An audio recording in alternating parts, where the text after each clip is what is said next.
In this video, I want to discuss a few concepts that we see in research that uses observational data.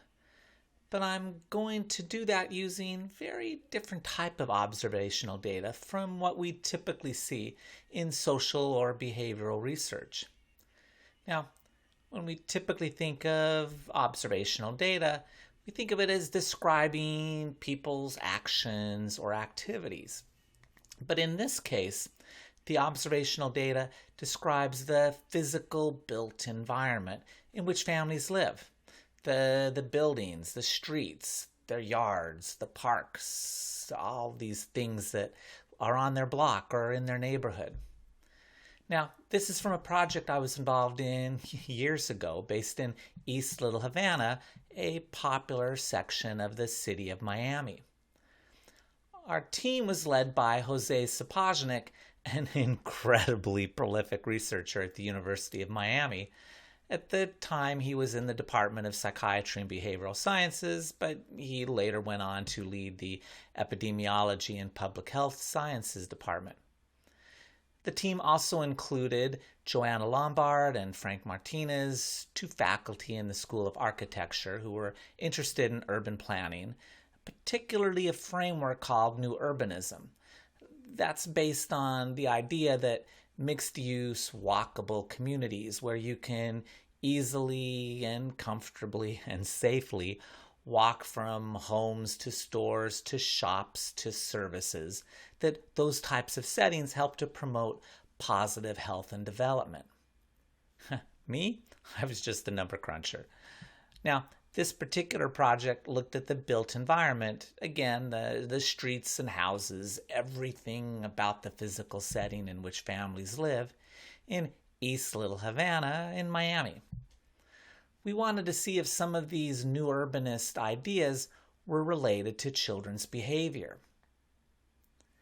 For context, this highlighted area is East Little Havana. And I gotta tell you that it's a lot bigger than it looks. This is no small project because we collected detailed observational data on each and every building, house, lot, park, empty lot, street, road, everything in that area. It was insane, but in a good way. We collected comprehensive individual data on all 3,857 individual properties across 403 city blocks. And did I say comprehensive?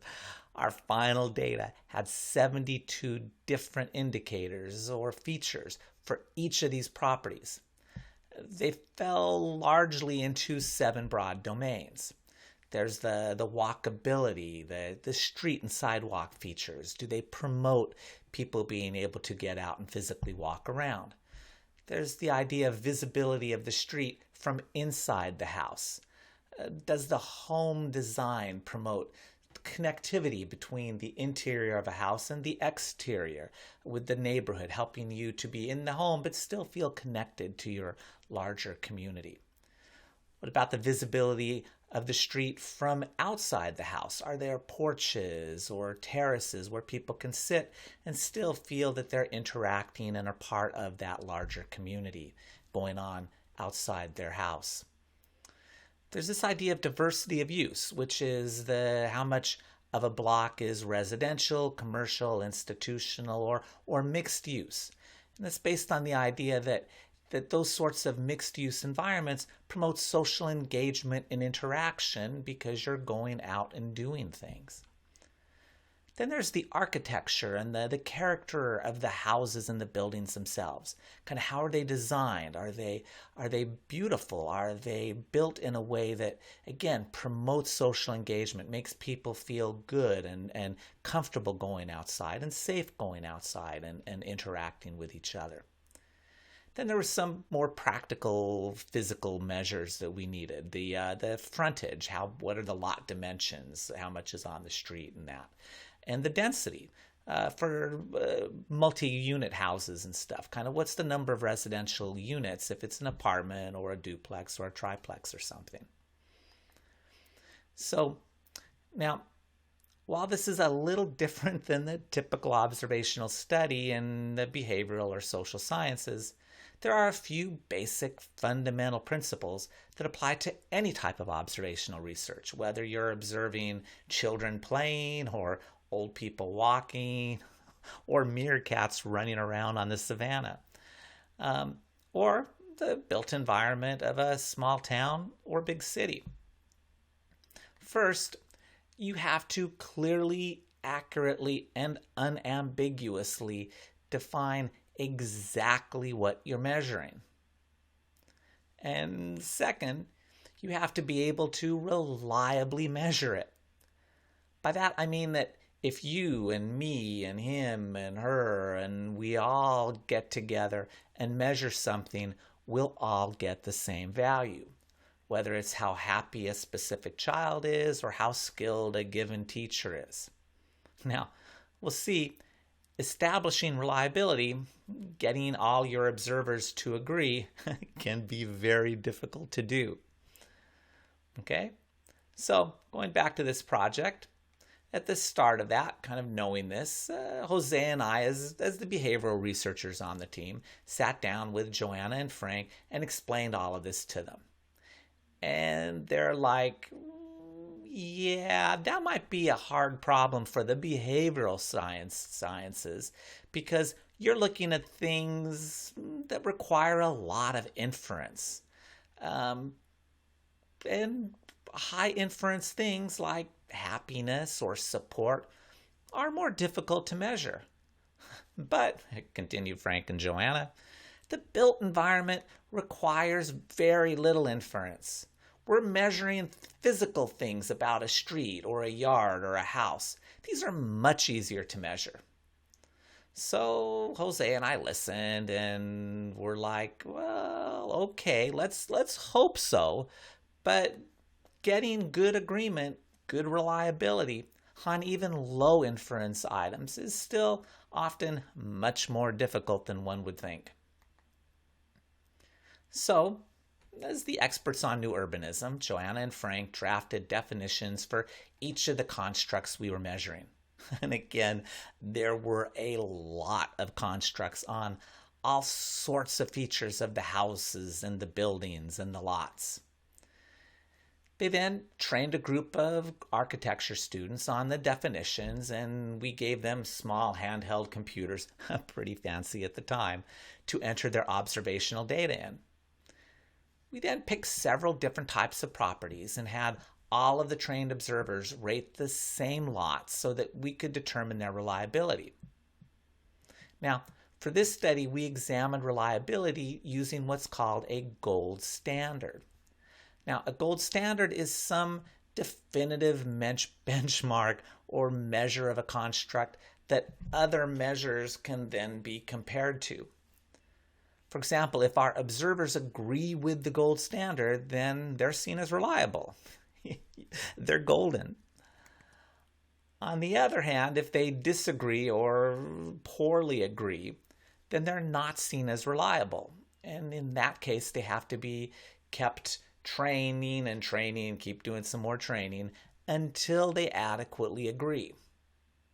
Now, a gold standard can be ratings by a recognized expert, or it can be scores based on some widely recognized, reliable, and valid tool.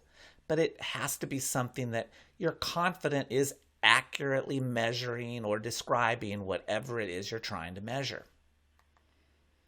Now, notice that by comparing raters to a gold standard, we're looking at the reliability of individual raters. How reliable is that specific rater? Another way that we examine and discuss reliability with observational data is to look at the overall reliability of all of the raters as a group or as a team. We can do that by calculating what's called the inter-rater reliability. Inter-rater reliability assesses the overall degree of agreement between multiple raters. It can be calculated and measured in different ways, and we won't go into that here. It all kind of depends on the nature of the data and the purpose of the estimate. But it again describes the team as an overall group, how reliable are they? Now, let's go back to our study. We used Frank as our gold standard. Frank was a trained national expert on architecture and urban environments and new urbanist theory. So we had Frank rate a set of properties, and then we had our trained students, who were our raters or observers, rate the same property to see if they agreed with our gold standard, Frank. So how well did they agree? Horribly.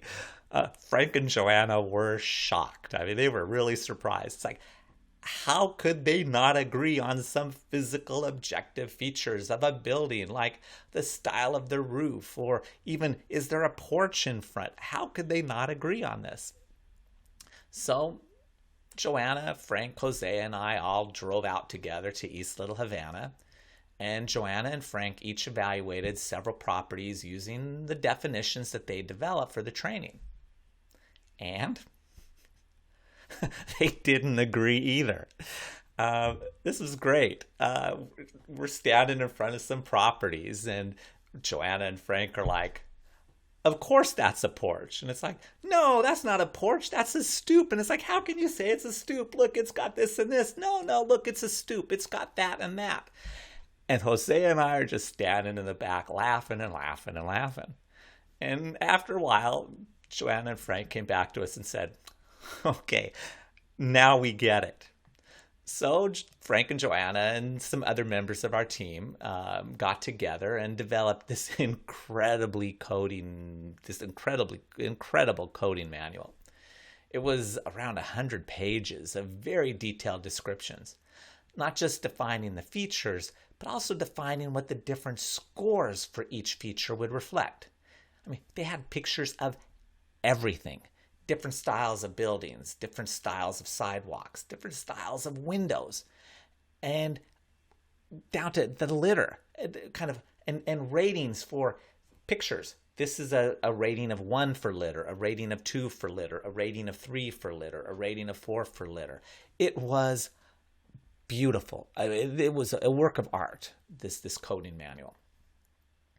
So they then updated the training using the new manual and some new procedures and retrained the students. They then had them go out and evaluate some new properties and check their reliability. Much, much better this time. Now, there are some final points worth noting in regards to collecting and using observational data that were particularly relevant in this study. One is that some of our observers simply never got adequately reliable.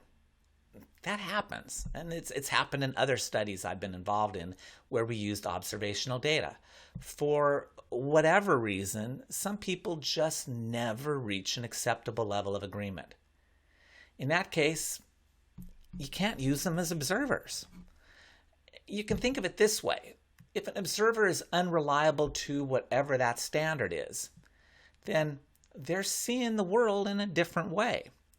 In essence, whatever rating they give may reflect as much about them as a person as it does about whatever it is that's being measured. It's just not usable. A second point is that some of the items we started with just never worked out. We could not define them and measure them in a way that was reliable.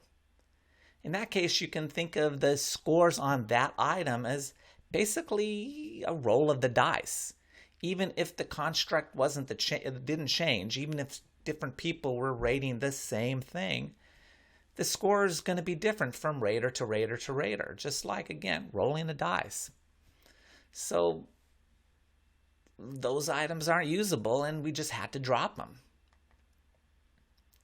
Finally, just because you can train a rater or observer to be reliable at the start of a study doesn't mean that they stay reliable throughout the course of the study. That's called drift. Over time, even good trained raters may start to see and rate things a little differently. So you want to periodically have what are called reliability checks, where each rater's reliability is checked again against a new gold standard. And if they don't meet that reliability level, then they need to go back and get additional training. Okay? That wraps up this conversation of how we addressed observational data in this atypical type of research study. But again, the core principles that we've discussed apply really to any type of study using observational data, whether it's buildings and blocks or boys or baboons. Now, in case you're wondering, we in fact did find support for the positive effect of some of these new urbanist ideas. For example, that higher conduct grades, better behavior in school, was seen among children who lived on mixed-use blocks. It's a pretty good article if you find these sorts of things interesting. Okay? That's it for now. Take care. Bye-bye.